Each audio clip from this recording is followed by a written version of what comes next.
Shalom, selamat siang Bapak Ibu, Saudara-saudara yang dikasihi oleh Tuhan Yesus. Senang sekali pada siang hari ini, di hari Rabu, tanggal 29 September tahun 2021, kita jumpa kembali dalam acara ibadah siang.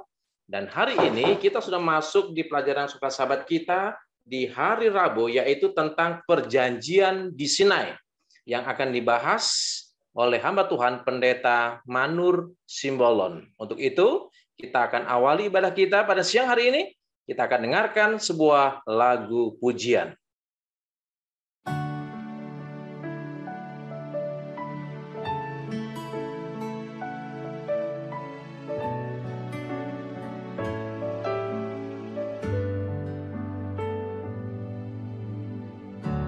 Engkaulah perisaiku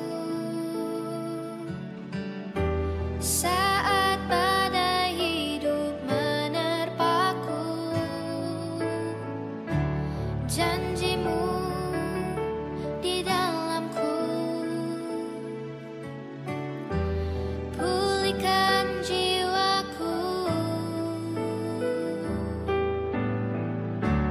Engkaulah perisaiku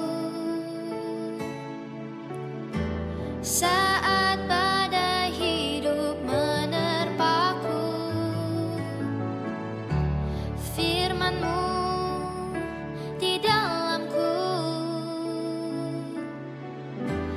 tenangkan jiwaku. Ku kan berdiri di tengah badai, dalam kekuatan yang Kau berikan. Sampai kapanpun ku kan bertahan, karena Yesus selalu menopang hidupku.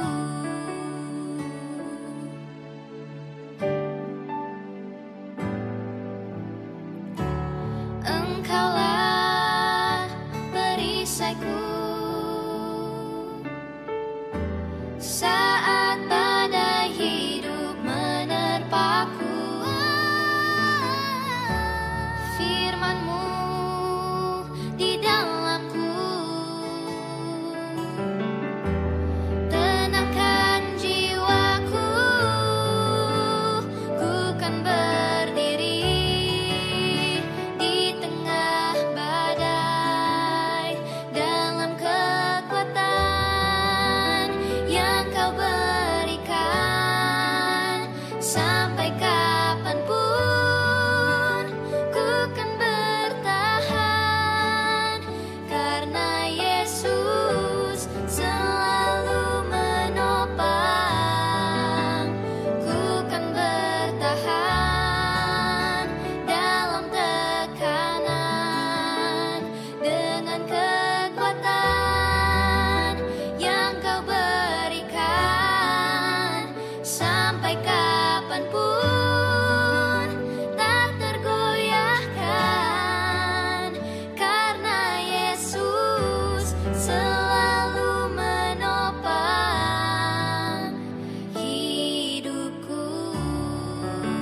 Sampai kapanpun ku kan bertahan, karena Yesus selalu menopang hidupku.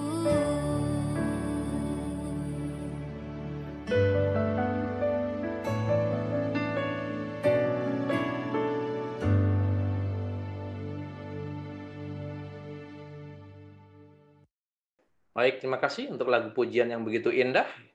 Saya minta Bapak Simon, boleh doa buka Pak? Bapak Simon.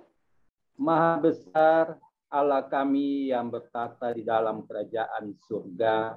Pada siang ini Tuhan, saya bersama dengan umat-umat Tuhan yang sebagian pada siang hari ini mau mengikuti ibadah pendalaman dari sekolah Sabat yang memasuki hari Rabu ini. Tuhan di surga, secara khusus kami yang mengikuti ini melalui Zoom online ataupun Facebook, sangat bersyukur kepada Bapak karena kesempatan Bapak berikan kepada kami, di mana di dalam kesibukan kami di siang hari ini kami boleh menyempatkan waktu bersama-sama untuk menerima berkat Tuhan. Dari awal hingga akhirnya kami akan serahkan kepada Tuhan. Sementara pembicara yang akan menyampaikan kepada kami, Tuhan berkati, dan bila mana selesai kami semua akan menikmati berkat sukacita di siang ini. Kami berdoa di dalam nama Tuhan Yesus yang menjadi penebus kami. Amin. Puji Tuhan. Terima kasih Bapak Simon untuk doa bukanya pada siang hari ini. Baik, kita akan dengarkan pembahasan pelajaran sekolah sahabat kita pada siang hari ini akan dibawakan oleh hamba Tuhan Pendeta Manur Simbolon. Jadi Bapak Ibu, jika ada pertanyaan berkaitan dengan materi pelajaran sekolah sahabat kita pada hari ini, Bapak Ibu boleh menulis di ruang chat. Ya, Bapak Ibu boleh menulis di ruang chat dan nanti pembicara atau pembahas akan menjawab pertanyaan-pertanyaan Bapak Ibu. Dan sedangkan Bapak Ibu yang mengikuti dari Zoom, dari Facebook, Bapak Ibu boleh menulis pertanyaan di kolom komentar. Nanti pembicara kita akan menjawab pertanyaan dari Bapak Ibu sekalian. Demikian juga jika ada doa-doa yang ingin dilayangkan, dipohonkan pada siang hari ini, nanti para hamba Tuhan akan mendoakan secara khusus, boleh tulis di ruang chat dan nanti para hamba Tuhan akan berdoa secara khusus berkaitan dengan doa-doa yang sudah dipohonkan pada siang hari ini. Baik, sebelum Pendeta Simbolon membahas pelajaran sekolah sahabat kita akan dengarkan terlebih dahulu lagu tema kita, I Will Go.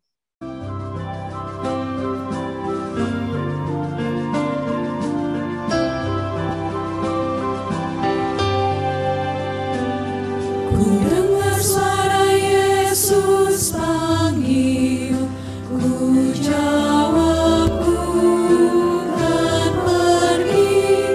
Ku lihat jiwa yang bersedih, ku jawab ku kan pergi.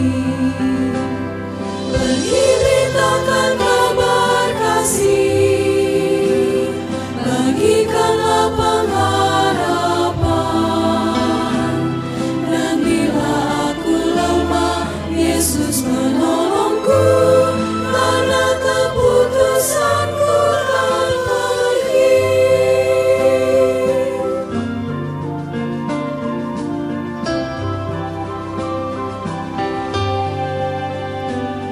I hear the voice of Jesus calling. My answer is, I will go. I see the need of people crying. My answer is, I will go. I couldn't share the message of love. I couldn't share the blessed hope. But if I get discouraged, I call to Jesus, help, because I have decided I will go.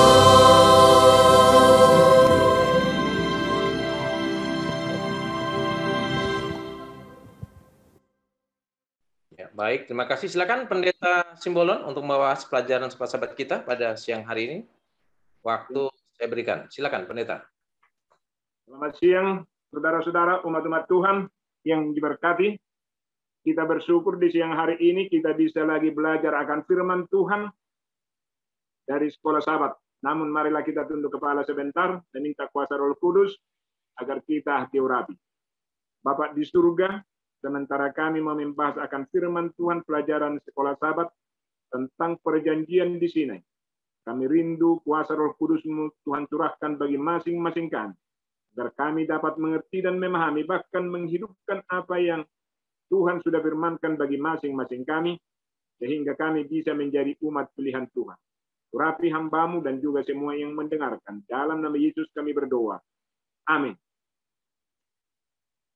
Pelajaran kita hari ini judulnya adalah perjanjian di Sinai. Ya. Rupanya ada banyak firman yang diberikan oleh Tuhan kepada bangsa Israel di Sinai.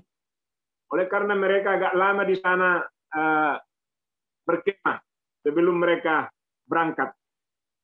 Lalu pada saat mereka berada di sana, maka Musa telah mengulangi sebuah kata-kata itu yang tertulis di dalam Keluaran 19 ayat 4.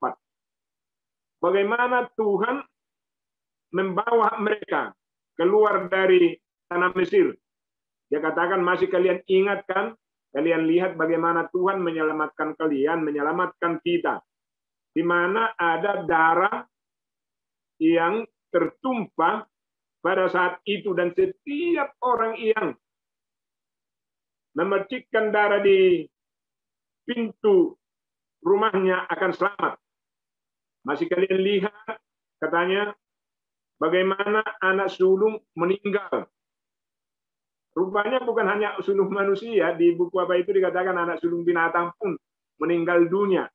Jadi dia bilang, bagaimana Tuhan menyelamatkan kita. Kalian lihat jelas, katanya. Bagaimana anak sulung meninggal, bagaimana juga para tentara-tentara orang Mesir itu meninggal.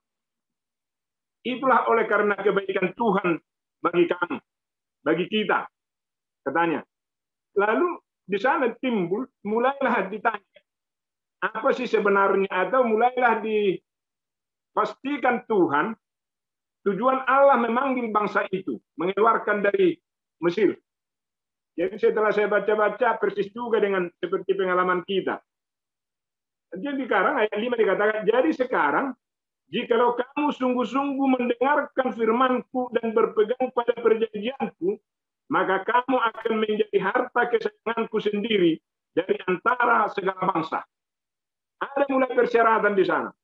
Dikasih tahu, tujuan saya sebenarnya mau mengambil kalian menjadi umat pilihan, bangsa yang akan disayangi.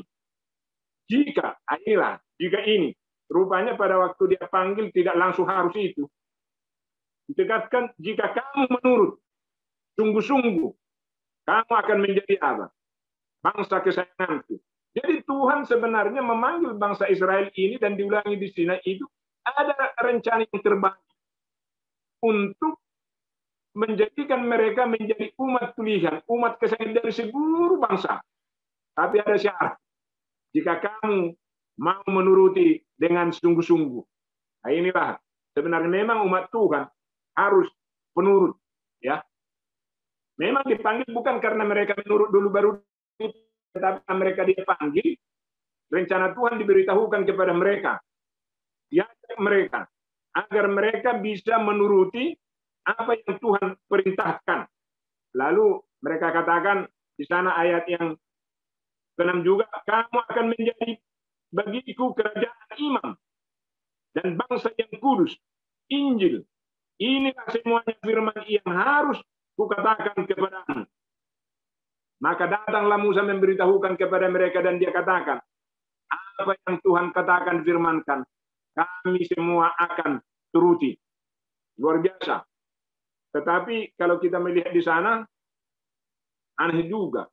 Jadi pada waktu mereka juga sudah lihat memang keajaiban itu, bagaimana mereka tadi dikeluarkan dari Mesir, bagaimana mereka melewati Laut Merah itu. Rupanya Laut Merah ini, aku pikir dulu karena lautnya merah penuh dengan darah. Ternyata Laut Merah itu hanya karena bahasa Edom. Laut itu sama dengan merah. Baru aku tahu bahwa Laut Merah disebutkan bukan lautnya yang merah, itu karena bahasa. Jadi kita semakin lebih paham bagaimana Tuhan mengeluarkan mereka. Tujuannya dikatakan setelah itu Musa datang. Lalu dikatakan bersiap-siaplah bangsa ini mau mendengar. Di dalam ayat 6 dikatakan, maka Tuhan datang lagi kedua kalinya di dalam bentuk awan yang lebih tebal. Ada tujuannya di dalam pelajaran kita itu dikatakan agar mereka bisa mendengar semua apa yang Tuhan katakan.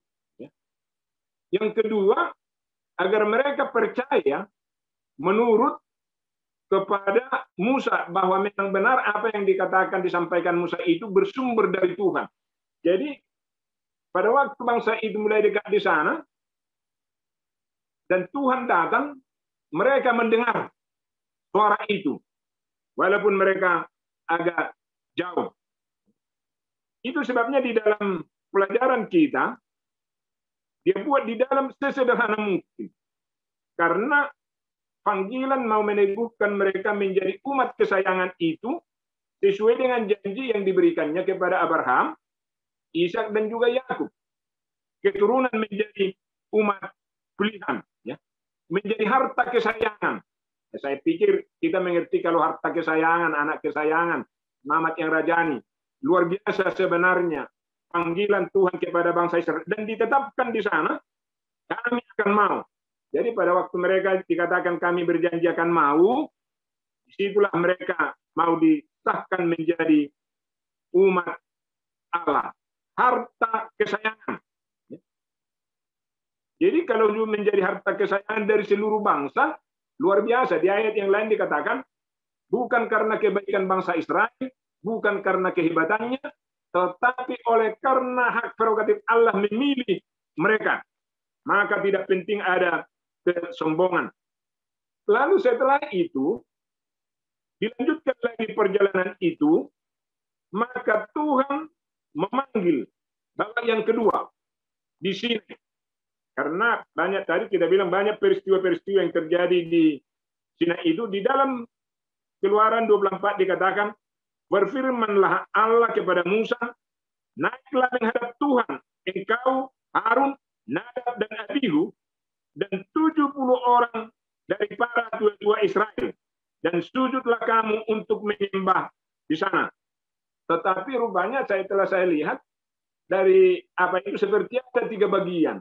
Masyarakat biasa agak jauh, kemudian Nadab, Abihu dan tua-tua itu lebih dekat bersama dengan Musa. Tetapi kemudian untuk naik ke atas puncak gunung itu hanyalah Musa dengan Joshua. Dikatakan, ngapain mereka ke sana? Untuk mau bertemu dengan Tuhan. Nah, pada waktu mereka sudah mulai masuk dia dan ada firman disampaikan di dalam 24 dikatakan, apa segala firman Tuhan kami akan lakukan dan akan kami dengarkan. Kemudian Musa pun memanggil semua tua-tua itu. Dan setelah mereka mulai berjanji, maka dituliskanlah firman itu. Di dalam Keluaran 24 dikatakan, segala firman yang telah diucapkan Tuhan itu akan kami lakukan. Setelah mereka melakukan perjanjian, dituliskanlah firman itu.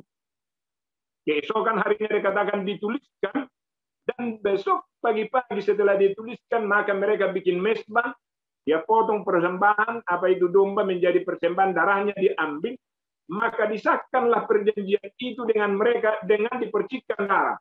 Jadi memang berat juga rupanya perjanjian. Kalau kita lihat kan seperti di Irian, pada waktu antara satu suku dengan suku yang lain berkelahi, kalau berdamai dicap dengan apa? Darah. Sangat penting. Lalu dikatakan, pada waktu mereka mulai mendirikan mezbah di kaki gunung, dengan membuat batu 12 tugu sesuai dengan ke-12 suku, maka disuruhlah bangsa itu untuk membuat satu korban bakaran dan menyembelih lembu jantan.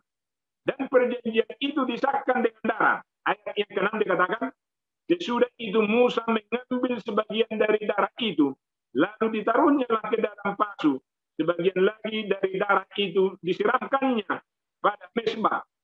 Diambilnya kitab itu, perjanjian itu, lalu dibacakan dan didengar oleh bangsa itu. Dan mereka berkata, segala firman Tuhan akan kami dengarkan. Kemudian Musa mengambil darah itu dan menyiramkannya pada segenap bangsa itu serta berkata, inilah darah perjanjian yang diadakan Tuhan dengan kamu berdasarkan segala firman.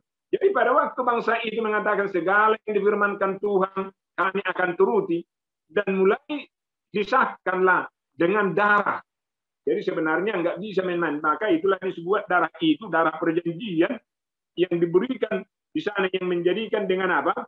Tuhan. Jadi berdasarkan firman itu setelah menurut, sudah ada perjanjian, maka disahkanlah perjanjian itu. Dan termasuklah pada saat itu Musa baru naik ke atas gunung, dan dibawalah dari sana 10 hukum yang mau diperintahkan. Saya melihat di sana, dan di 10 apa itu juga di sini setelah itu terjadi, ya kita nggak semua lihat juga kekurangan mereka, tapi Musa naik di sana untuk menerima 10 firman, ya terjadi di sana. Jadi pada waktu mereka sudah dipilih dan dibawa 10 firman, sering sekali memang saya melihat kejatuhan mereka. Lalu saya lihat ke persamaan antara Israel itu dengan kita sekarang. Kalau mereka dibilang Israel badani, kita Israel rohani. Sama-sama keturunan Abraham. Diberikan satu perjanjian. Bangsa Israel dikeluarkan dari Mesir dengan dari perbudakan Mesir secara badani, kita dikeluarkan dari perbudakan dosa. Bangsa Israel dipilih menjadi umat kesayangannya, bukan karena kebaikannya, bukan karena kehebatan, tapi dipilih Tuhan. Saudara dan saya pun Tuhan pilih secara sinai rohaninya mungkin ya pada saat kita dipanggil di mana kita apa berada, kita juga dipanggil menjadi anak kesayangan Tuhan bukan karena kehebatan kita, bukan karena ada kelebihan kita, tapi karena kasih Tuhan memanggil kita. Setelah kita dipanggil menjadi apa? Persis sama dengan bangsa Israel 1 Petrus 2:9 menjadi imamat yang rajani, bangsa yang kudus, umat pilihan Tuhan. Jadi bangsa Israel juga umat pilihan Tuhan, dibuat menjadi bangsa yang kudus, menjadi kesayangan Allah, kita pun seperti itu. Tugasnya juga sama. Bangsa Israel disuruh untuk menjadi terang, memberitakan keajaiban Tuhan ke bangsa-bangsa lain yang tidak beriman di tanah Kanaan, dan kita pun seperti itu. 1 Petrus 2:9, kalau kita melihat di sana, 1 Petrus 2:9, kamulah imamat yang rajani, umat pilihan Tuhan. Katanya, untuk apa saudara dan saya dipilih pada saat itu? Nah, kita baca 1 Petrus 2:9 ini biar termeterai tetap di dalam pikiran kita. Ya. 1 Petrus 2 ayat yang ke-9, yang berbunyi sebagai berikut. Inilah yang dikatakan 1 Petrus 2:9.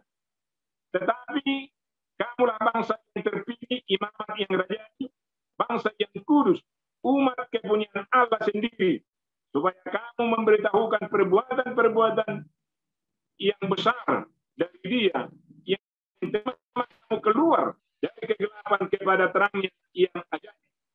Kamu yang dahulu bukan umat Allah, tetapi yang sekarang telah menjadi umatnya. Yang dahulu tidak dikasihani, tetapi yang sekarang telah beroleh belas kasihan. Persis kita seperti bangsa Israel badani. Jadi pada saat mereka sebenarnya di sana, ini yang penting mau kita ingat, disahkan. Kapankah Anda dan saya disahkan sebenarnya menjadi umat kesayangan? Pada saat kita menerima Yesus sebagai Tuhan dan Juru Selamat pribadi kita. Disahkan dengan darah kematiannya bahwa kita menjadi umat kesayangan. Tetapi kadang-kadang kita di perjalanan kerohanian kita sama seperti orang Israel ini, kadang-kadang apa? Jatuh juga, lemah. Waktu berjanji, sumpah baptisan, ya kayaknya akan begini semua. Tapi kadang-kadang jatuh lagi. Jadi peristiwa-peristiwa perjanjian di sini adalah di mana Tuhan mau mengangkat mereka menjadi umat kesayangannya. Dan bangsa itu telah berjanji, mereka akan menuruti apa yang Tuhan katakan kepada Musa. Apa yang dikatakan, kami akan apa? Dan di sanalah disahkan mereka menjadi umat kesayangan. Kalau tadi baru dia ambil, sekarang rencananya diberitahukan, dan kalian akan menjadi harta kesayanganku, umat pilihanku. Kalau kamu apa? Menurut. Dan dikatakan kalau kalian tidak menurut, ya nggak sampai ke tanah Kanaan. Kita pun kadang-kadang seperti itu. kita tidak sampai ke tanah Kanaan surgawi kalau kita tidak tetap setia. Tetapi orang yang tetap setia akan jadi ke tanah Kanaan surgawi, sama seperti Joshua dan Kaleb yang benar-benar mereka apa? Setia, yang berani diperkeluarkan dari sana. Jadi jelas, pada waktu mereka dipilih harus menjadi orang yang menurut kalau dia sudah umat Allah. Ya. Dan Tuhan sering menampakkan diri kepada mereka agar mereka percaya bahwa Tuhan adalah Maha Kuasa dan memilih mereka.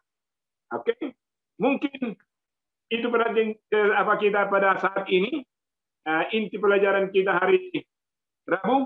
Kalau ada mungkin yang mau kita diskusikan, ya, kita berikan kesempatan bagi semua. Baik, terima kasih Pendeta Simbolon yang sudah membahas pelajaran sekolah sahabat kita pada siang hari ini berkaitan dengan perjanjian di Sinai, ya, antara Allah dengan Musa dan antara Allah dengan manusia, ya, dengan umatnya melalui Musa. Dan perjanjian itu adalah 10 hukum atau 10 perintah Allah. Baik, Bapak Ibu, jika ada pertanyaan boleh tulis di sini, nanti Pendeta Simbolon akan menjawabnya. Baik, sudah ada pertanyaan yang masuk ini dari Bapak Ganda Silalahi. Ya, ini sebenarnya jawabannya besok, tapi nggak apa-apa karena sudah ditanyakan. Ya, ini sebenarnya jawabannya besok pelajaran sekolah sahabat kita, yaitu tentang pemberontakan dan kemurtatan dan hukuman. Ya, tapi tidak apa-apa. Pertanyaan dari Bapak Ganda Silalahi dikatakan, di Keluaran 19 ayat 8, tua-tua Israel dan umatnya sangat menurut saat Musa memberitahukan rencana dan aturan Tuhan.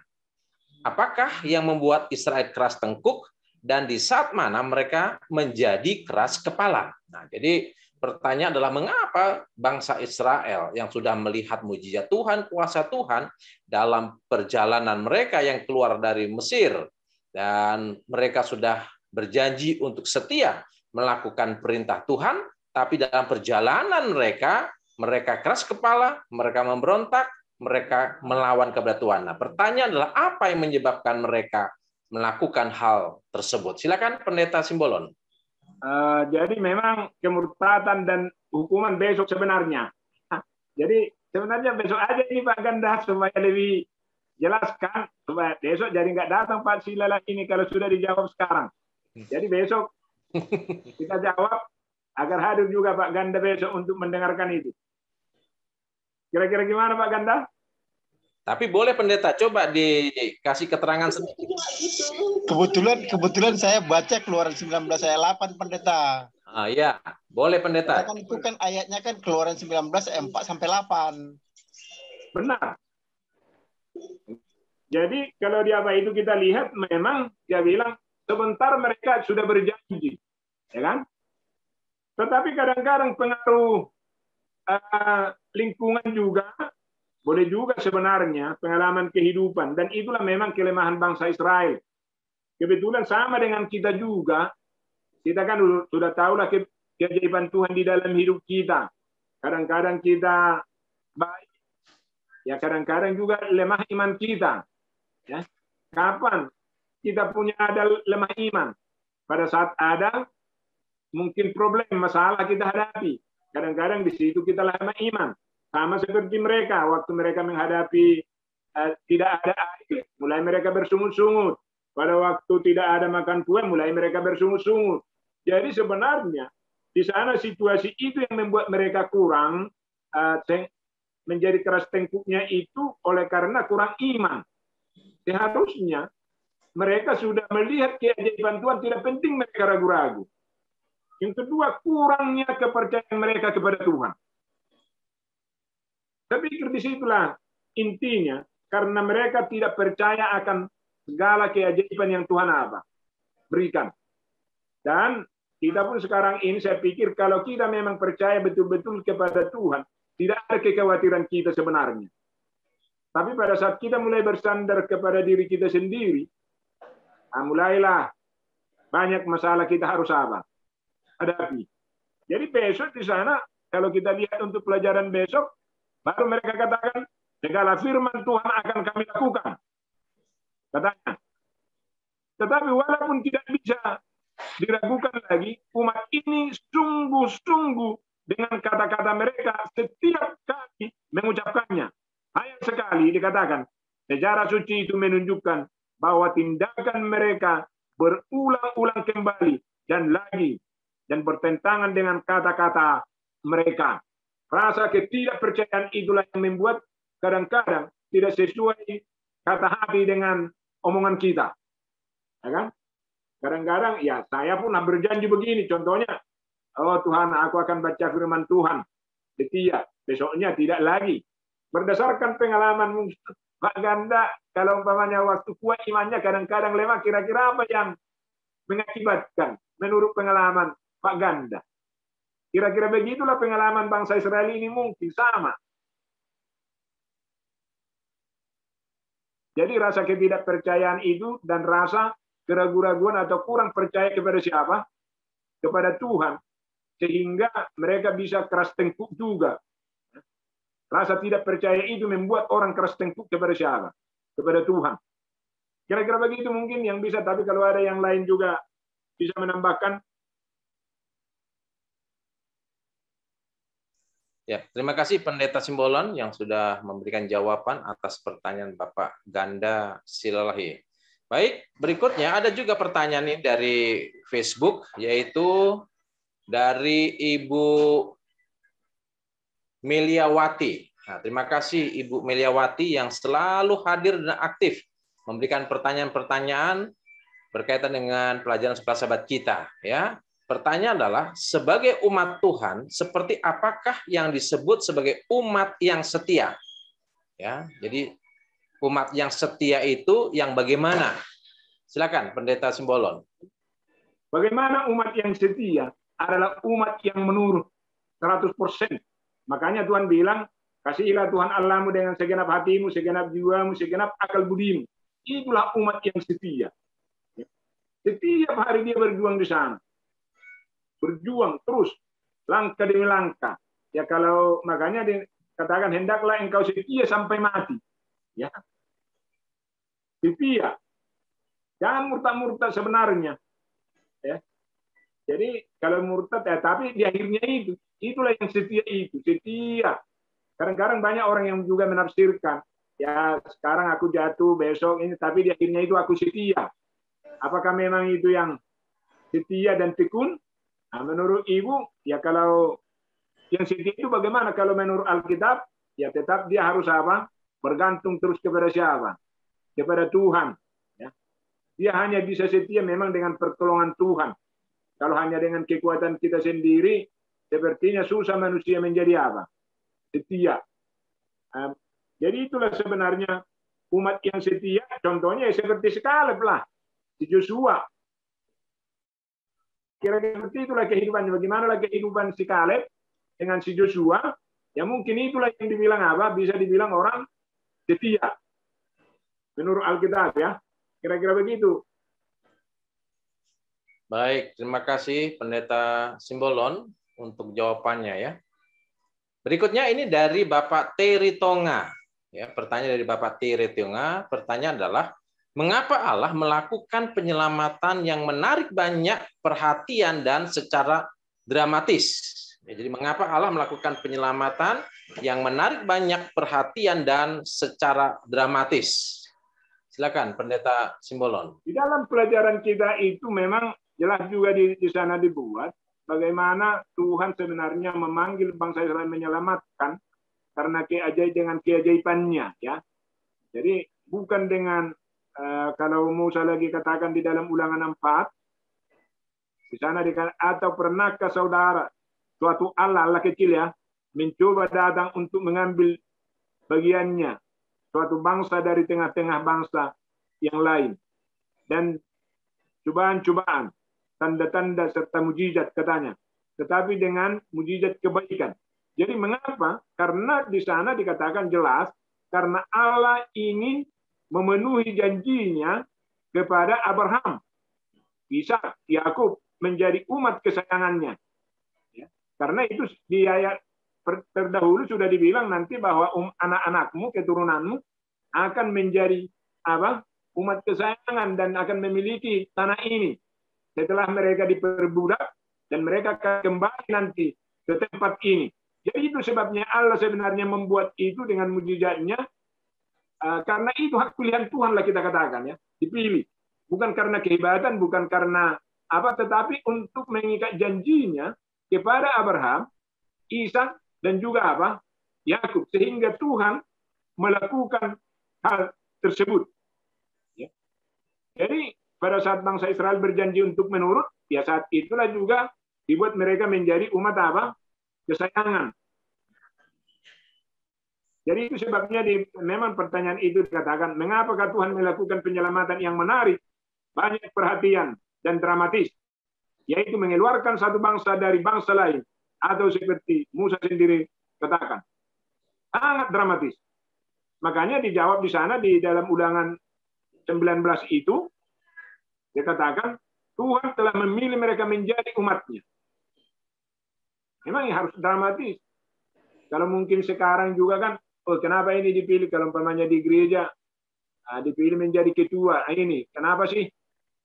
Apakah hak prerogatif? Kalau di gereja kan oh penampilan boleh karena hebat, bantuan. Kalau bangsa ini kan tidak. Dipilih dulu. Jadi Tuhan membuatnya secara dramatis dikatakan di sana. Hanya tujuannya agar mereka menjadi apa? Umat pilihan. Dan kalau mereka menurut, maka tetaplah mereka akan menjadi umat apa? Pilihan. Kalau tidak menurut, mereka gagal. Nah, itu sebabnya kita lihat di sana sangat penting penurutan sebenarnya kepada siapa? Kepada Tuhan. Kalau kita sudah katakan, Tuhan, kami menuruti firman-Mu, ya marilah kita turuti. Berdoalah kita dengan sungguh-sungguh agar menjadi orang yang setia dan bisa menurut. Sering sekali sekarang manusia tidak sesuai perkataan dengan perbuatan. Sama dengan apa? Tapi mengaku umat Tuhan, kan? Saya pikir bangsa Israel umat Tuhan, pengakuan mereka dan dipilih, tapi akhirnya gagal. Takutnya juga kita seperti itu. Tuhan sudah pilih kita, Tuhan sudah angkat kita, Tuhan sudah berjanji kita di hadapan umum akan menuruti Tuhan, tapi gagal, akhirnya nggak jadi kemana? Ke tanah Kanaan. Karena itu, bila mana Tuhan sudah memilih bangsa itu menjadi umat pilihannya dan memilih kita, sangat penting kita harus apa? Menurut. Ya. Jadi Bapak Ritonga dan saya, Tuhan sudah angkat kita seperti ini dikatakan, mungkin menarik perhatian orang lain, agama lain. Beda dengan apa? Advent mengaku apa? Umat Tuhan. Kira-kira begitu, Pak Ritonga. Baik, terima kasih untuk Pendeta Simbolon. Mungkin kalau tidak ada pertanyaan, ini ada pertanyaan terakhir ini, Pendeta Simbolon. Jadi pertanyaannya adalah demikian. Apa hubungannya perjanjian di Sinai atau yang disebut dengan 10 hukum dengan darah perjanjian yang dilakukan oleh Yesus di kayu salib? Jadi apa hubungannya antara perjanjian di Sinai, yaitu 10 hukum yang diterima oleh Musa, dengan darah perjanjian, yaitu kematian Yesus di atas kayu salib? Kira-kira bagaimana ini kolerasinya, Pendeta?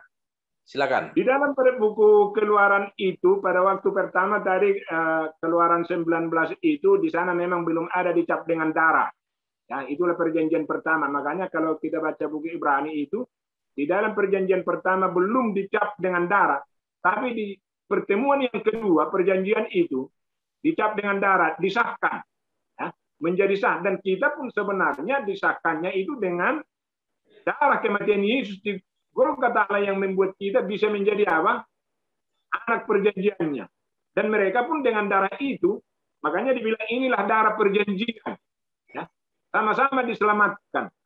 Sekarang karena kamu sudah dipilih menjadi umatnya, disahkan dengan darahnya itu, darah domba mezbah itu, dan sekarang pun kita ini yang sudah umatnya disahkan oleh kematian Yesus Kristus. Karena tanpa, ya itu kan pernah saudara ketua juga baca, hampir semua telah dibersihkan dengan apa? Darah. Tanpa penumpahan darah maka tidak ada apa? Pengampunan. Dan pengampunan itulah sebenarnya mengesahkan kita menjadi anak apa? Allah. Darahnya itu. Karena siapa yang percaya kepada Yesus sebagai Tuhan Juru Selamatnya dengan kematiannya di sana, maka dialah sebenarnya yang disahkan menjadi apa? Anaknya. Jadi sangat erat hubungannya itu, karena kehidupan bangsa Israel itu kan apa yang melambang kepada siapa? Kepada Yesus. Jadi darah yang mereka buat di sana perjanjian itu sangat erat hubungannya bagi kita sekarang. Ya. Mereka percaya bahwa mereka umat Allah dengan disahkan dengan darah. Dan kita pun sangat percaya bahwa kita umat Allah setelah disahkan dengan kematian apa? Yesus Kristus di Kalvari. Jadi darahnya itu adalah darah perjanjian. Kalau kita lihat di apa itu kan, inilah darahku, darah perjanjian. Pada waktu mau perjamuan kudus, ayat itu dia buat oleh Yesus, inilah darahku, darah apa? Perjanjian. Ya. Untuk apa? Keselamatan mereka, dan di sana pun seperti itu. Mengasahkan kita sebagai umat Allah adalah dengan kematian itu. Nah, itulah sebabnya setelah mereka dicapkan itu dengan darah, datang hukum itu, maka mereka akan terima sebenarnya. Sesuai dengan perjanjian itu. Kita pun seperti itu juga sekarang. Karena setelah kita dicap dengan darah Yesus, kita mau ingin apa? Menerima Tuhan dan akan menuruti apa? Firman-firmannya, menurutinya, agar menjadi anak kesayangannya. Jadi harus apa? Menurut sebenarnya juga sih. Jadi darah yang di sana dengan darah itu sangat erat apa? Hubungannya bagi bangsa Israel ya sebagai lambang kepada Yesus, tapi bagi kita darah Yesus itu darah yang apa? Yang nyata. Jadi intinya itulah yang mengesahkan sama-sama menjadi apa? Umat Allah. Penebus kita, penyelamat kita, kira-kira begitu. Baik, terima kasih Pendeta Simbolon. Yang pasti adalah bahwa darah perjanjian Yesus Kristus itu tidak membatalkan perjanjian di Sinai. Ya, dari darah perjanjian Yesus itu tidak membatalkan 10 hukum. Karena banyak orang yang menganggap bahwa melalui kematian Yesus, hukum itu dibatalkan, tidak berlaku lagi. Tidak. Justru kematian Yesus itulah menguatkan perjanjian yang ada di Sinai, sehingga kita yang diselamatkan oleh darah Yesus tetap melakukan, menuruti perintah-perintah Tuhan. Dan perintah Tuhan adalah salah satu bukti bahwa kita adalah umat-umat Tuhan. Baik, terima kasih Bapak Ibu, saudara-saudara yang kasih dalam Tuhan, yang sudah mengikuti pelajaran sekolah sahabat kita pada siang hari ini. Kiranya ini boleh menjadi berkat bagi masing-masing kita. Dan selanjutnya Pendeta Simbolon boleh memberikan closing statement sebelum kita masuk di jam doa persatuan. Silakan Pendeta Simbolon. Karena di pelajaran ini sebenarnya umat itu sudah dipanggil bangsa Israel dan disahkan. Kita pun sekarang telah disahkan menjadi umat pilihan Tuhan 1 Petrus 2 ayat 9. Sehingga jawaban bangsa Israel, kami akan menuruti yang difirmankan. Penurutan mereka lah sebenarnya kepada Tuhan akan menentukan mereka benarkah umat Tuhan atau tidak. Dan kita pun sekarang itulah. Ya, kalau kita memang menuruti apa yang Tuhan katakan, itulah yang menyebutkan kita apa? Umat Allah. Jadi perbuatan kita menentukan kita menjadi umat kesayangan dan umat apa? Allah. Ya kalau umat Allah sebenarnya ya harus bersikap, bertindak seperti apa? Allah. Kalau apa dikatakan seperti anak raja. Kalau dia anak raja atau putri raja bersikap dan bertingkah lakulah seperti apa? Raja. Pembicaranya, kata-kata, perbuatannya. Kita pun seperti itu. Kalau kita sekarang mengaku umat Allah seperti yang dibuat di Sinai itu, maka kita pun marilah kita berdoa agar kita bisa bersikap seperti Allah, bertindak seperti Allah, berkata-kata seperti Allah, karena kita adalah anaknya. Dia adalah Bapa kita. Kita harus meniru Tuhan itu, agar kita bisa nanti dengan pertolongan Dia, bisa menjadi anak raja. Bila mana kita sudah sampai di mana? Di surga. Jadi ini bukan menyangkut dalam perjalanan ya. Kalau di dalam perjalanan mengaku umat, tapi akhirnya nggak jadi ke tanah apa? Ke tanah Kanan. Kita pun sekarang mengaku umat Tuhan. Kalau kita nggak setia sampai akhir, bisa kita gagal tidak sampai di tanah Kanan apa? Surgawi. Seperti bangsa Israel yang keluar dari apa? Dari Mesir. Mereka gagal karena ketidakpenurutan. Karena itu jangan kita sampai gagal hanya oleh karena kita tidak menurut. Kita mintalah kuasa dari Tuhan agar kita menjadi umat pilihan. Bukan hanya sekarang kita sudah dipanggil, tapi biarlah kita juga dipilih. Dan tetaplah pilihan itu kita pastikan bahwa Anda dan saya adalah umat pilihan Tuhan. Jangan kita anggap enteng tentang umat pilihan ini, nama yang bagus. Kita harus berjuang dan mempertahankan itu sampai Tuhan datang. Tuhan memberkati kita. Baik, terima kasih Pendeta Manur Simbolon yang sudah membawakan materi pelajaran Suka Sahabat kita pada hari ini, sekaligus memberikan closing statement untuk menutup pertemuan, untuk menutup pembahasan pelajaran Suka Sahabat kita. Selanjutnya, Tuhan memberkati. pertemuan kita dengan sebuah lagu pujian dan doa tutup nanti akan dilayangkan oleh Pendeta Manur Simbolon.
Mari kita bersatu dalam doa. Bapak di surga, terima kasih oleh karena Tuhan telah memilih kami menjadi umat kesayangan. Terima kasih oleh karena Tuhan telah mengangkat kami dari lumpur dosa. Kau jadikan kami menjadi bangsa pilihan. Tolong kami Bapa, agar kami bisa mengasihi Tuhan dengan segenap hati kami. Ajari kami Tuhan untuk bisa berkata-kata. Ajari kami untuk mengasihi seperti lagu pujian ini. Ajari kami untuk bisa lemah lembut. Ajari kami untuk bisa memancarkan tabiat Tuhan di dalam kehidupan kami.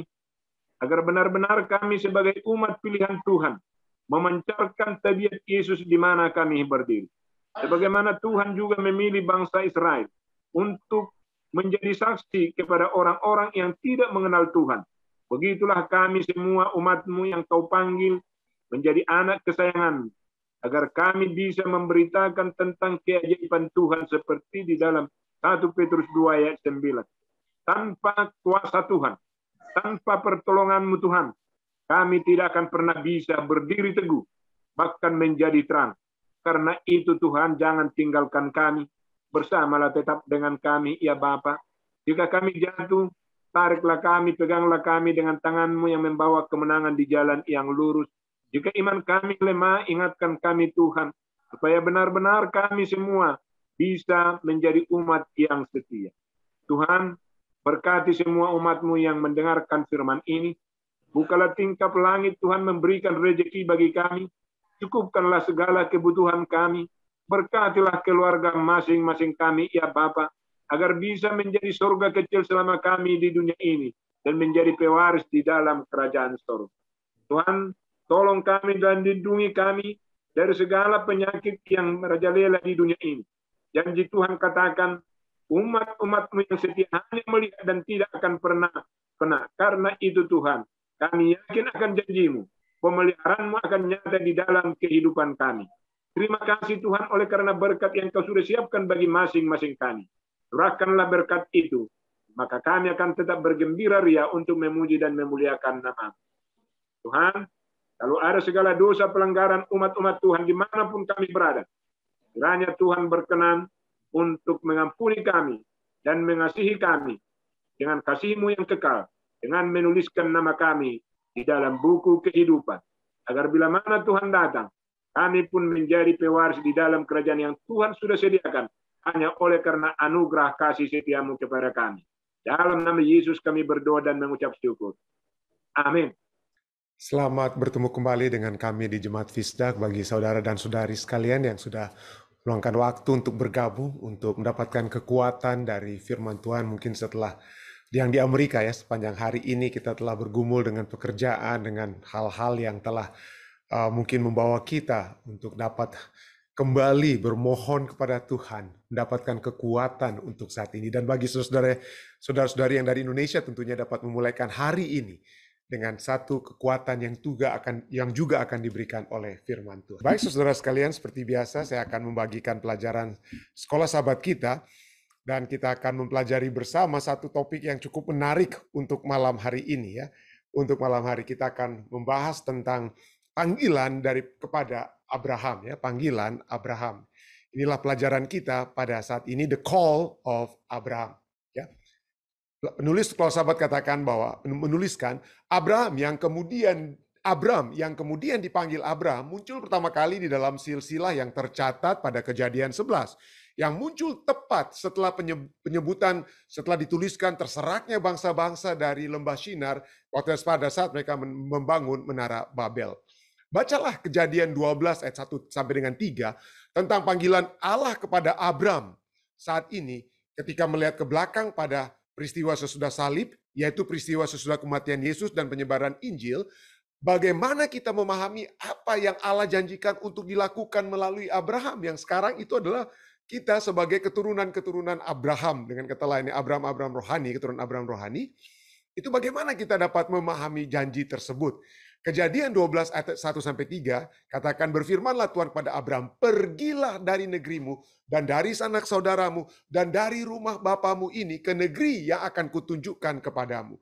Aku akan membuat engkau menjadi bangsa yang besar dan memberkati engkau serta membuat namamu masyhur dan engkau akan menjadi berkat. Aku akan memberkati orang-orang yang memberkati engkau dan mengutuk orang-orang yang mengutuk engkau. Dan olehmu semua kaum di muka bumi akan mendapat berkat. Jadi bagaimana? Tuhan sudah memerintahkan hal yang sama setelah penyalipan. Jadikanlah segala bangsa muridku. Matius 28 ayat 19-20 ya. Tuhan sudah memberikan hal yang sama.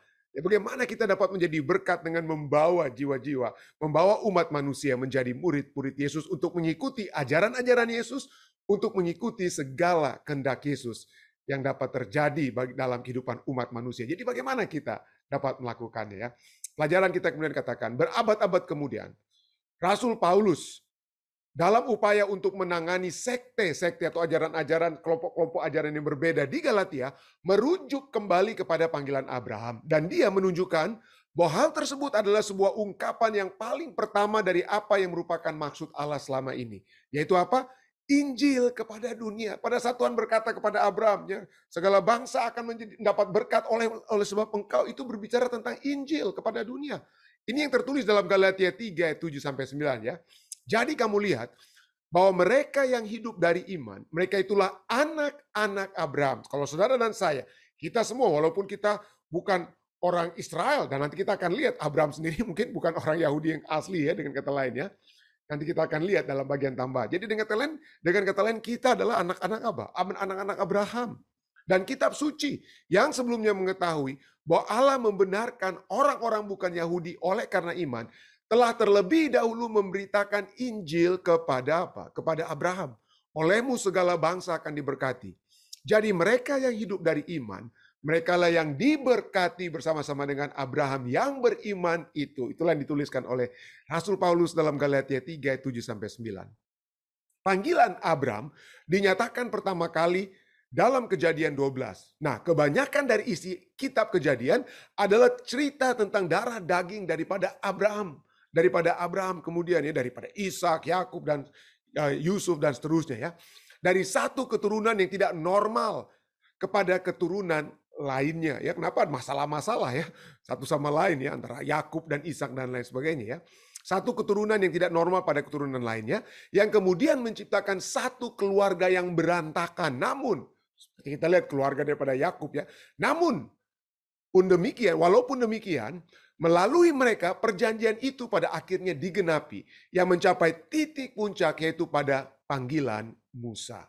Bacalah Kisah 7 ayat 20-36, kisah yang panjang tapi nanti saya coba akan ringkaskan ya. Penggambaran dari Stefanus yang kemudian mati syahid. Bagaimana apa yang dikatakan Stefanus sebelum dia mati tentang Musa dan kitab Keluaran. Bagaimana hal ini cocok dengan janji Allah yang mula-mula kepada Abraham. Di dalam Kisah Para Rasul 7 ayat 20-36 Stefanus mulai berbicara tentang pada saat dia lahir, dia diasuh di rumah ayahnya, lalu kemudian apa? Dia harus dikeluarkan dari dalam rumah karena Firaun memerintahkan anak-anak bayi laki-laki harus dibunuh. Jadi dia disembunyikan ya, seperti kita sudah pelajari dari satu peti, dari satu peti ya, yang kemudian bukan istri tapi putri Firaun memungutnya dan menjadi anak asuh daripada putri Firaun. Dia dididik dalam hikmat orang Yahudi, pada saat dia berumur 40 tahun, keinginannya untuk mengunjungi apa? Saudara-saudaranya orang Yahudi. Lalu dia lihat ada orang Yahudi yang dianiaya oleh seorang Mesir. Lalu dia apa? Dia tolong. Dia coba bela saudaranya orang Yahudi dan dia membunuh orang Mesir.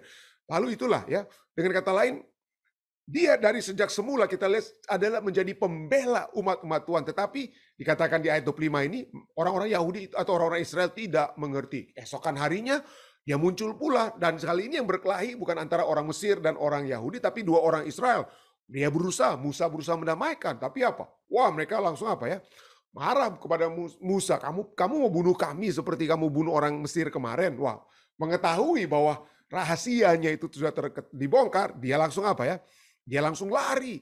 Ya, 40 tahun lamanya dia apa ya? Dia berada di pergunungan di Sinai, di Midian, di tanah Midian sampai dia memperanakan 2 anak laki-laki dan 40 tahun di sana sampai kemudian malaikat Tuhan muncul di padang gurun dalam nyala api yang keluar dari semak berduri ya. Dan suara Tuhan datang kepada Musa. Apa yang dikatakan? Akulah nenek moyangmu, Allah Abraham, Ishak dan lain. Allah Abraham, Ishak dan Yakub. Maka gemetarlah Musa dan tidak berani melihatnya. Jadi kemudian kita tahu apa yang terjadi. Dia dipanggil. Dia telah dipanggil dan untuk menjadi pembela ya. Menjadi pembela. Tapi sekali lagi, ya walaupun demikian dia kemudian juga ditolak apa ya? Ditolak apa oleh orang-orang yang seharusnya dipimpin keluar ya.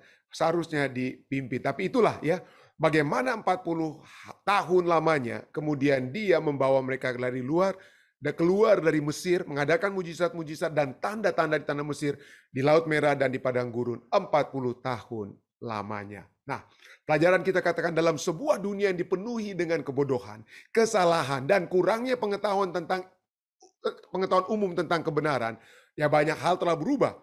Yang tidak berubah selama lebih dari 3.000 tahun, bukan penulis kita katakan ya. Tuhan telah memanggil keluar satu umatnya. Umatnya dari Mesir, yaitu keturunan Abraham. dalam diri umatnya. Dia mencoba bukan hanya memelihara pengetahuan akan kebenaran, yaitu pengetahuan akan Dia, Yahweh, dan rencana keselamatan, tetapi juga untuk menyebarluaskan pengetahuan tersebut ke seluruh dunia.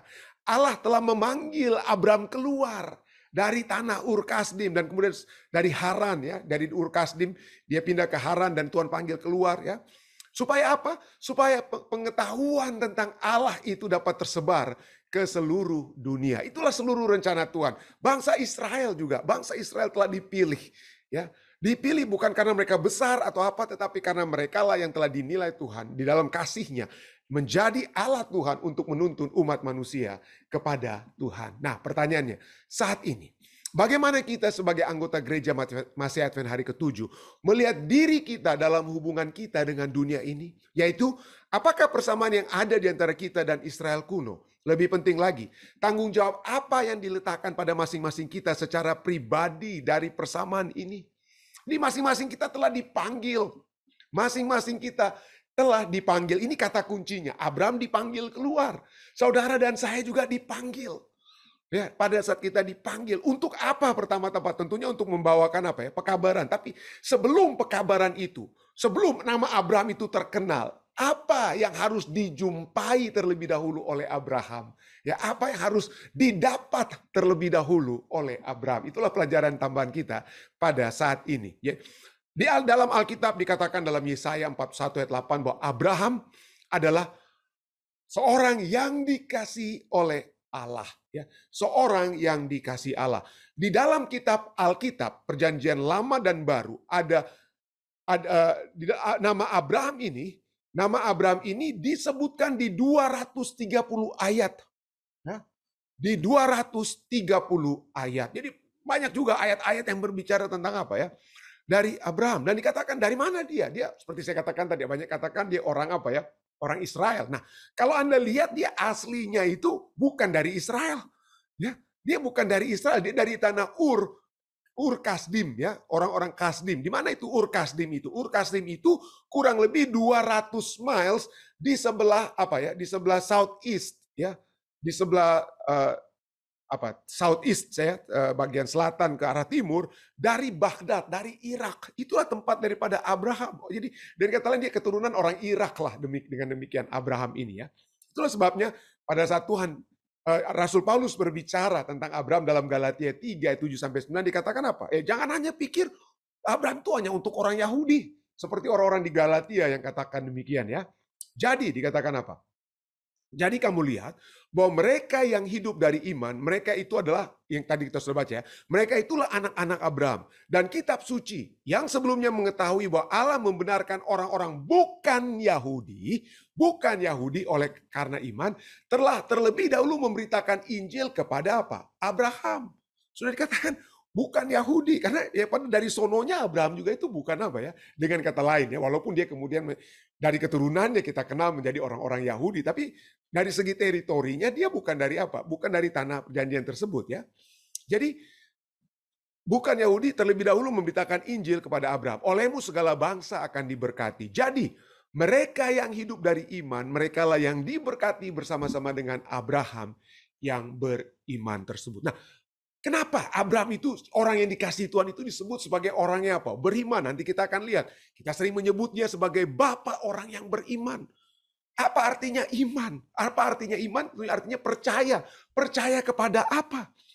Nah, kita lihat ada dua hal yang kita bisa melihat di sini. Panggilan Tuhan kepada Abraham yang dapat menjadi contoh panggilan Allah yang harus kita terima supaya menjadi orang yang beriman. Ada dua panggilan. Panggilan yang pertama kita sudah lihat ya. Kejadian 12 ayat 1 sampai 4 ya. Sampai bagian akhir ya. Saya bukan 4 bagian A tapi 4 seluruhnya ya. Kejadian 12 ayat 1 dan 4. Berfirmanlah Tuhan kepada Abram, pergilah dari negerimu. Wah, masih lebih luas dari negerimu. Dari sanak saudaramu, lebih kecil daripada negeri sanak saudaramu. Dan dari rumah bapamu, dari your father household. Artinya dia harus keluar dari ayahnya, ibunya, dari kakak. Ya, jadi immediate family. Jadi apa yang dia harus tinggalkan itu apa? Lebih berat. Lebih berat. Kalau yang dari mulai apa tingkatannya dari negara, oke lah kalau kita tinggalkan di Indonesia. Tapi kalau kita tinggalkan dari apa? Sanak saudara, ya apa distant relatif kita, wah itu mungkin, oh it's okay. Tapi yang paling berat itu adalah tinggal dari apa? Your father household. Dari ayah, ibumu, atau dengan kata lain kakak, adikmu, dengan kata lain ya. Untuk pergi ke negeri yang akan kutunjukkan kepadamu. Lalu pergilah Abram. Pergilah dia seperti yang difirmankan Tuhan kepadanya. Dan Lot pun ikut bersama-sama dengan dia. Abram berumur, berapa umurnya? 25 tahun? Oh bukan, dia bukan berumur 25 tahun. Dia berumur 75 tahun ketika ia berangkat dari Haran. Sudah tua, bukan hanya saat ini sudah tua. Di zaman Abraham sekalipun dia dianggap sudah tua. Orang yang berumur 75 tahun itu bukan lagi waktu untuk pergi, itu waktu untuk menetap, waktu untuk tinggal. Ya, saat ini mungkin saya secara pribadi, kalau saya mau simpulkan ya, saya secara pribadi masih mengalami kehidupan nomad ya. Dari Unclub, ya saya nggak pernah punya rumah ya istilahnya ya. Nggak pernah punya rumah sendiri. Dari Unclub, lalu ke Ethiopia, lalu sampai sekarang ke Amerika masih apa? Berpindah-pindah selama 8 tahun setengah di Amerika ini sudah 2 kali pindah apartemen ya, masih belum nomad. Tapi bagi saya secara pribadi, saya nggak akan tinggal terus. Artinya kalau Yesus belum datang ya, kalau Yesus belum datang, kalau begitu saya pensiun, saya rencana pensiun dini lah, 62 tahun, supaya saya bisa menginjil kiri dan kanan ya, kurang lebih begitu ya. Tapi poin saya adalah kalau saya sudah pensiun, saya nggak mau lagi jadi nomad. Kenapa? Karena mungkin badan saya sudah lemah untuk pindah-pindah apartemen dan lain sebagainya. Saya ingin punya rumah. Jadi saat ini sekalipun saya masih berusia 54 tahun, saya sudah pikirkan, oh kira-kira di tempat mana ini saya akan pensiun. Saya sudah lihat itu daerah-daerah ya, kalau misalnya saya mau pensiun di Amerika supaya dapat dekat dengan anak-anak dan cucu-cucu, maka saya akan tinggal di Amerika, atau di Filipina atau di Indonesia ya terserah ya nantinya. Tapi yang saya lihat dulu di Amerika ya, saya sudah lihat nih tempat-tempat mana yang paling aman untuk tinggal di Amerika supaya saya bisa menetap, supaya saya bisa tinggal.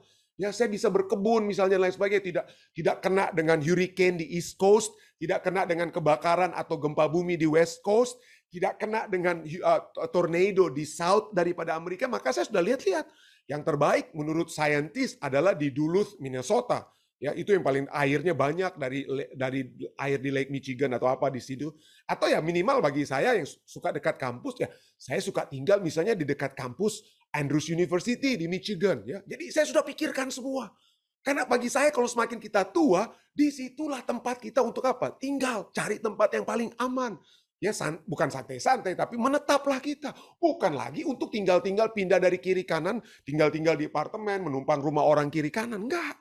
75 tahun, waduh, saya 65 tahun lah target saya. Saya sudah harus menetap, bukannya untuk pergi. Ya, itu rencana saya sebagai manusia. Saya pikir itulah rencana Abraham, ya untuk menetap. Tapi disinilah dia dipanggil untuk apa? Go out, leave your country, leave your families, leave your father's household. Berat sekali, nggak gampang. Ya, saya saja sekarang kok mau pikir lagi untuk mau pindah ke tempat lain, aduh gimana capeknya mau angkat barang dan lain sebagainya. Dulu 8 tahun lalu waktu saya pindah ke apartemen terakhir masih kuat saya, tapi sekarang wah nggak sanggup lagi.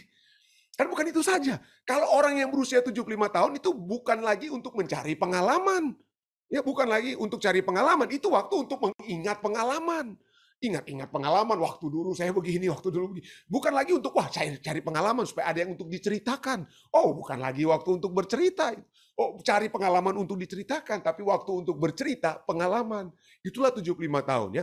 75 tahun bukan lagi untuk mencari nama. Kita sudah dapat nama kalau istilahnya 75 tahun ya. Sudah memiliki nama yang dalam tanda kutip mapan ya dalam pandangan manusia. Tapi Abraham 75 tahun masih diminta Tuhan katakan kepadanya apa? Aku akan memberikan nama. Tidak seperti orang-orang dalam Kejadian 11 ayat 4, orang-orang di Menara Babel, ya, dikatakan mereka berkata kepada diri mereka sendiri, kepada saya, marilah kita dirikan bagi kita sebuah kota dengan menara yang puncaknya sampai ke langit, dan marilah kita cari nama supaya kita jangan terserak ke seluruh bumi. Tapi ini bukan Abraham. Abraham tidak cari-cari nama. Tuhan yang berjanji untuk memberikan nama kepada Abraham. Kejadian 12 ayat 1 sampai 2 ya. Berfirmanlah Tuhan pada Abraham, pergilah dari negerimu, dari sanak saudaramu, dari rumah bapamu ke negeri yang akan kutunjukkan kepadamu. Aku akan membuat engkau menjadi bangsa yang besar, memberkati engkau, serta membuat namamu masyhur, dan engkau akan menjadi berkat. Jadi baru mau dijanjikan untuk dapat apa? Dapat nama, tapi 75 tahun mau cari nama. Wah mungkin nggak ini lagi ya. Seakan-akan tidak klop lagi. Ya. Tapi ya satu pelajaran yang menarik di sini ya. Orang-orang di Menara Babel ingin cari-cari nama, saudara-saudara. Tapi siapa yang ingat nama-nama mereka kecuali si Nimrod sedikit lah. Tapi dalam Nimrod itu pun dalam satu konteks yang nggak benar. Tetapi kalau kita gantinya mau cari-cari nama sendiri, kita serahkan kepada Tuhan, terserah Tuhan. Pokoknya kita lakukan yang terbaik. Tuhan yang memberikan nama, kalau Tuhan yang memberikan nama kepada kita, coba kita lihat Abraham. Ya, dia sampai saat ini siapa yang tidak kenal dengan Abraham? Ya, umat-umat Muslim Islam sendiri tahu siapa itu Abraham. Umat-umat Yahudi dan agama-agama besar di dunia seperti Kristen, Islam dan Yahudi itu mengenal nama Abraham. Itulah sebabnya jangan cari-cari nama, saudara. Jangan berpikir untuk cari-cari nama. Biarlah Tuhan yang memberi nama kepada kita. Kalau saudara cari nama, kita coba cari-cari nama sendiri buat pencitraan diri dan lain sebagainya, maka kita akan dikacau balaukan oleh Allah. Allah akan mengacau balaukan kita, gantinya memberkati kita. Ya, inilah poin dia. Jadi inilah panggilan pertama Abraham. Dia diperintahkan untuk keluar di masa tuanya, dan dia menurut. Dia tidak katakan, aduh Tuhan, gak kuat lagi saya mau angkat-angkat bongkar-bongkar tenda. Tuhan ya, berat mau bongkar-bongkar tenda, pindah dari satu tempat ke tempat lain, jalan dengan dengan onta atau dengan binatang-binatang piaraan dan lain sebagainya. Itu berat sekali, saudara ya. Tapi dia pergi. Nah, ini panggilan pertama itu mungkin berat secara apa ya? Mungkin secara fisik lah boleh dikatakan. Tapi ada panggilan untuk pergi kedua yang paling berat. Yang paling berat yang harus dilakukan oleh Abraham. Panggilan pergi kemana ini ya? Kejadian 22 ayat 2. Firman Tuhan kepada Abraham. Ambillah anakmu yang tunggal itu yang engkau kasihi. Yaitu Ishak. Jadi Tuhan sudah katakan anak yang tunggal. Anak yang engkau kasihi. Yang bernama Ishak. Tuhan secara spesifik. Kenapa kalau Tuhan bilang ambillah anakmu itu. Lalu pergi, nah, dia akan pilih mungkin Ismail atau anak lainnya. Tapi ini Tuhan secara spesifik. Anakmu yang tunggal itu yang kau kasih yaitu Ishak, anak perjanjian tersebut. Pergilah ke tanah Moria dan persembahkanlah dia di sana sebagai korban bakaran pada salah satu gunung yang akan kukatakan kepadamu. Ini satu-satunya legitimate son. Satu-satunya anaknya yang paling sah. Ya, atau yang satunya yang sah, bukan yang paling sah. Tapi yang sah ini si Ishak. Disuruh untuk apa? Pergi persembahkan dia sebagai apa ya? Sebagai korban bakaran. Ini paling berat, saudara. Paling berat. Kalau di panggilan pertama dia hanya berpisah dengan hal-hal yang berharga. Negeri, sanak saudara, rumah bapaknya. Itu berbicara tentang masa lalunya. Masa the past. Tetapi pada saat dia di panggilan kedua untuk berpisah dengan satu-satunya anak, dia ini lebih berat, bukan hanya masalah fisik untuk pindah-pindah, dia sudah semakin tua juga saat itu ya. Tetapi secara mental harus berpisah dengan anak tunggal. Anak di zaman Abraham, anak di zaman Alkitab, ya bukan lagi mungkin seperti zaman kita saat ini ya. Di zaman Alkitab, anak itulah kita punya bank account dengan kata lain ya. Itu masa depan kita. Mereka lah yang akan menjaga kita. Itu di zaman dahulu ya sekarang ya perumahan itu sudah kacau ya. Nggak lagi anak-anak itu memikirkan orang tuanya atau apa ya. Tetapi masa depan di zaman Abraham itu bukan terletak kepada siapa-siapa, tetapi kepada anak-anak mereka. Dan inilah panggilan kedua ini berat sekali. Kenapa? Karena untuk berpisah dengan satu-satunya hal yang paling berharga. Satu-satunya anak perjanjian. Itu sedang diminta untuk berpisah dengan masa depannya. Jadi masa depan Abraham itu suram, madesu ya, masa depan suram ya. Bukan hanya itu saja. Dia sudah tidak punya cerita ya untuk diceritakan dari masa lalunya. Karena masa lalunya udah amburadul, dia udah keluar dari Ur dan Kasdim. Dan dia mau cerita apa tentang masa depannya kalau anaknya jadi betul-betul dikorbankan ya. Tetapi inilah Tuhan mau pada saat saudara dan saya dipanggil, kita tidak setengah-setengah. Kita tidak dipanggil untuk setia setengah-setengah. Kita dipanggilkan untuk apa? Pergi pada saat Tuhan bilang pergi. Ya. Jangan pergi lalu katakan, aduh Tuhan, waktu saya dibaptis tangan saya ini nggak sempat kerendam di air, makanya masih bisa pukul-pukul orang. Atau waktu saya dibaptis tiba-tiba dompet saya itu mengambang, nggak sempat tercelup, makanya saya untuk persembahan dan perpuluhan nggak dibaptis juga Tuhan. Ada yang bicara-bicara seperti begitu kan? Tapi poinnya adalah kalau kita dipanggil maka poinnya adakah kita menyerahkan seluruhnya kepada Tuhan? Seluruhnya kepada Tuhan. Baik masa lalu maupun masa depan. Kenapa? Karena pada saat kita dipanggil oleh Tuhan, kita lepaskan semuanya. Apa yang kita dapat? Ya, panggilan pertama, Abraham hanya tiba di tanah perjanjian. Dia tiba di tanah perjanjian.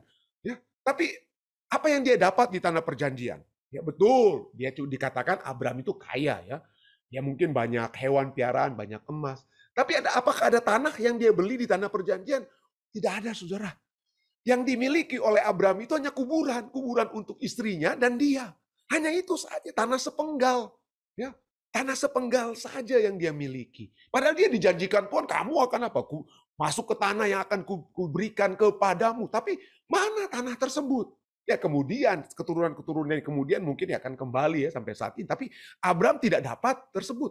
Dia hanya dikatakan tiba di tanah apa? Perjanjian. Tetapi pada saat dia tinggalkan masa lalunya, dan pada saat dia merelakan untuk menerima panggilan Allah yang kedua, pada saat itulah kita lihat dia bukan tiba di tanah perjanjian, tetapi dia tiba di Allah pemberi janji.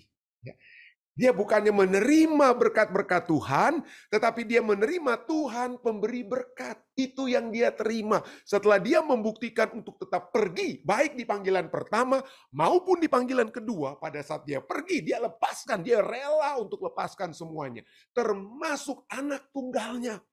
Maka dia saat itu, walaupun tidak punya banyak keturunan seperti pasir di laut, walaupun tidak memiliki tidak memiliki tanah yang besar, tetapi dia memiliki Allah pemberi semua janji tersebut. Ya, kenapa? Bagaimana kita tahu bahwa dia memiliki Allah? Ya, firman Tuhan sendiri yang katakan. Firman Tuhan yang katakan. Kejadian 15 ayat 1. Kemudian datanglah firman Tuhan pada Abram dalam suatu penglihatan. Janganlah takut, Abram. Akulah perisaimu, upahmu akan sangat besar. Jadi kalau seakan-akan katakan, wah Tuhan ini perisai Abraham, lalu perisai yang akan datang itu apa? Upahmu akan sangat besar. Seakan-akan begitu. Tapi sesungguhnya kalimat ini berkata bahwa upah yang besar itu adalah Allah. Upah Abraham yang terbesar itu adalah apa? Allah. Do not be afraid, Abraham. I am your shield. Aku adalah perisaimu. Aku adalah upahmu yang besar. Aku. Jadi upah terbesar Abraham itu adalah Allah. Allah lah upah terbesar. Itulah sebabnya dikatakan carilah dahulu kerajaan Allah. Carilah dahulu Allah dan kebenarannya, maka segala sesuatu itu akan ditambahkan. Yang terpenting yang dapat kita miliki dalam dunia ini adalah Allah. Adalah Allah. Janji-janji Allah untuk pekerjaan, untuk ini dan itu bagus kalau kita miliki. Tapi kalaupun kita tidak miliki, seperti kalau dalam kitab Ibrani, umat-umat yang benar, pahlawan-pahlawan iman yang dicatat dalam kitab Ibrani, mereka masih hanya bisa melambai-lambai melihat janji-janji Allah. Mereka tidak dapat. Kenapa? Karena janji yang utama adalah satu kehidupan yang kekal bersama-sama dengan Allah di dalam kerajaannya. Kitab Ibrani berbicara Abraham itu hanya tinggal dari tenda. Pindah dari satu tempat, pindah ke tempat lain. Tetapi dia memandang, matanya itu tertuju kepada tempat yang Allah janjikan. Ya, itulah harus menjadi usaha kita. Itulah menjadi harus pikiran kita. Itulah yang menyebabkan kita dapat apa ya? Dapat pergi, keluar dengan iman, dapat menjadi disebut sebagai orang-orang yang beriman. Yang rela meninggalkan apa ya? Meninggalkan rumah mereka, pekerjaan mereka sekalipun. Apa yang dunia tawarkan mereka rela untuk tinggalkan. Agar supaya mereka memiliki Allah. Karena upah kita yang terbesar, upah kita yang besar adalah Allah. Dan kalau itu yang menjadi tujuan kita, kita berani tinggalkan semuanya untuk Allah. Maka dapat kita lihat 3 kali dalam Alkitab. 3 kali di dalam Alkitab Abraham itu dikatakan sebagai apa? Sahabat Allah. Sahabat Allah yang dikasihi. Seperti Yesaya 41:8, 2 Tawarik 20:7. Dan seperti Yakobus 2:23 katakan, dengan jalan demikian, genaplah nas yang mengatakan, lalu percayalah Abraham kepada Allah. Maka Allah memperhitungkan kepadanya itu sebagai kebenaran. Karena kebenaran itulah Abraham disebut sahabat Allah. Sahabat Allah. Bukan kenalan Allah, bukan hanya kenalan. Sahabat Allah. Yang apa? Masing-masing mereka senang untuk berada dalam satu keberadaan bersama. Suka untuk saling berbicara satu dengan yang lain. Suka untuk mengungkapkan perasaan-perasaan kehancuran-kehancuran yang dia miliki. Penyesalan-penyesalan. Dia berbicara kepada Allah seperti kepada seorang sahabat. Ya, coba kita praktekkan. Kita semua, saya secara pribadi, kita tidak selalu mengalami hal-hal yang indah dalam dunia ini. Tapi marilah kita terus berbicara kepada sahabat kita itu. Tuhan, ini pergumulan saya, ini Tuhan, tolong saya. Kalau itu yang kita lakukan, dan kita pergi percaya, kita bergantung kepada Dia, maka kita akan menjadi sahabat Allah yang dikasihi. Maka Allah akan menjadi hadiah upah kita yang terbesar. Kiranya ini dapat menjadi kekuatan bagi saya pribadi, bagi saudara-saudari sekalian juga yang saya bawakan ini dalam nama Yesus. Amin.